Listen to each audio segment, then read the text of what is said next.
Hey guys, how's it going? My name is Jeffrey. Welcome back to my channel. If you're new here, be sure to subscribe for more content surrounding e-commerce and making money online. So anyway, today I want to talk about why I don't like general stores for Shopify dropshipping and AliExpress dropshipping in particular.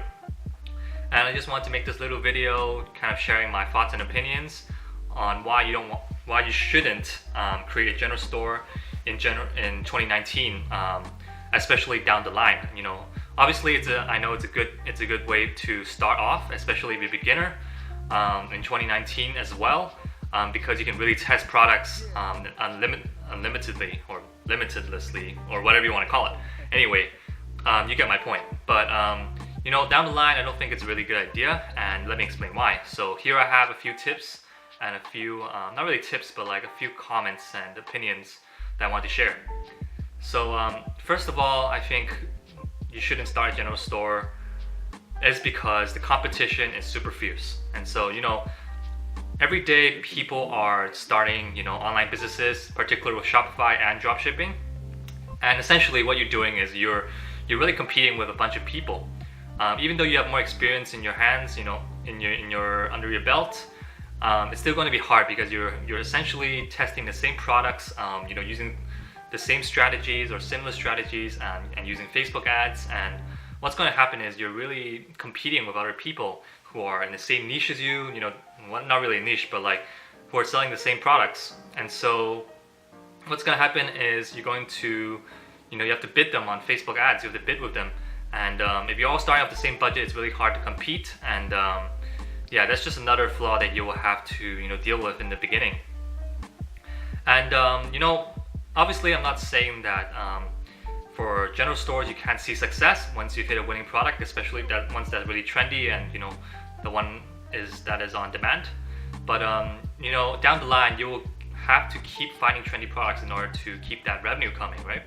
And to stay consistent with your cash flow and having a positive cash flow, because essentially what you're doing is you're opening a store selling products that people want and not kind of promoting your store, and people aren't really buying from your store for what it is and what they believe in, but the product that you're offering. And so you have to keep finding trendy products, and that means that your customer retention rate will be really low, or your repeat customer rate, and because you only have that one product that people want. And so this is really going to be a challenge for you down the line, because as you all know, email marketing and the backends are what is going to make you more money, essentially to keep that customer around for a longer time. And so if you have a general store, email marketing and everything in the back end that are promoting other products from your store is really going to be hard, or harder. Not saying it's impossible, but it's going to be harder to pull off.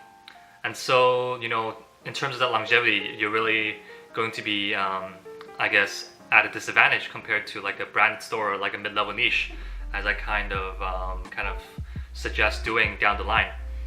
And yeah, which brings me to my next point. It's going to be hard to pull off. As I said, the competition is super fierce, and many people are actually starting the same stores.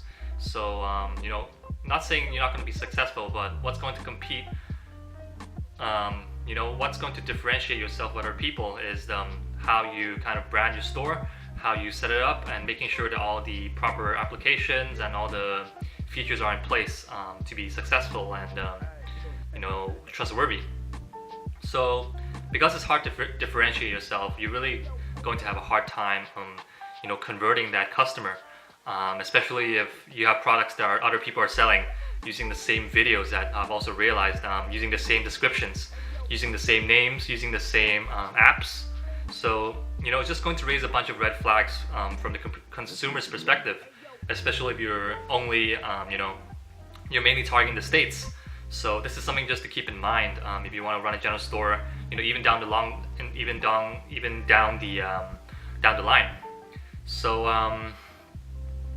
yeah, so other than competing with people who are selling the same items, creating a pricing competition, it's just hard to really scale that business and really kind of improve upon your existing store. Other than looking for new products and stuff, general stores I think are in 2019 are just a way to create a cash flow machine, but it's really hard to create longevity because people don't really identify with what you're selling, and your lifestyle and your I guess your vibe of the store and what your purpose is, right? And people are just going after the products that you're selling, and not really caring about what you have to offer or what your vision is and stuff like that. So ultimately down the line, you want to create that brand. You could try to implement that somewhere in the in your general store, but it's going to be hard.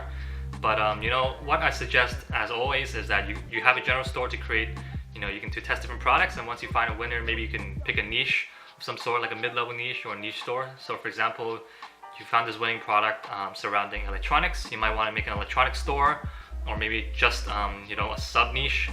What I mean is, for example, let's say like you found a gadget that's winning. Maybe you can sell electronic gadgets only, or like just camera accessories that are like really unique in some way. Once you find that a winner is within that same niche, and create a brand around there.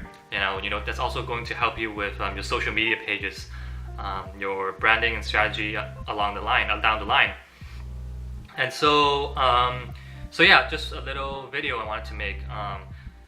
General stores, they are good still. Can make you really good money, especially if you found a really good product and you have a right strategy in place for Facebook. It has a lot of scaling potential, especially if that product is super viral, like the next fidget spinner. But then down the line, you would think about what you want to do with the store, and what you hope to achieve, and what your priorities are. If your priority is to make a long-term sustainable business, then a general store might not be the only option. You might want to explore different avenues, different niches. You want to niche down and create a lifestyle around it, or you could simply keep it as the way it is and keep making general stores. I mean, it's up to you at the end of the day, right? But yeah, just my little kind of little video to show you guys my thoughts and my opinions on this matter, and hope you got some value and hope you got some insight on this. I hope you also enjoyed the new lighting for this and the new angle, as I'm trying to experiment with other different lighting, different angles and stuff like that, to make sure you get the best possible quality and stuff. And so yeah, if you enjoyed this video, make sure you subscribe. More videos in my channel as well that talks about how to get the proper foundations of e-commerce down. And yeah, stay tuned for the next one, and thanks for watching and tuning in, and be sure to subscribe and comment down below what you think. And thanks for watching, guys. Take care.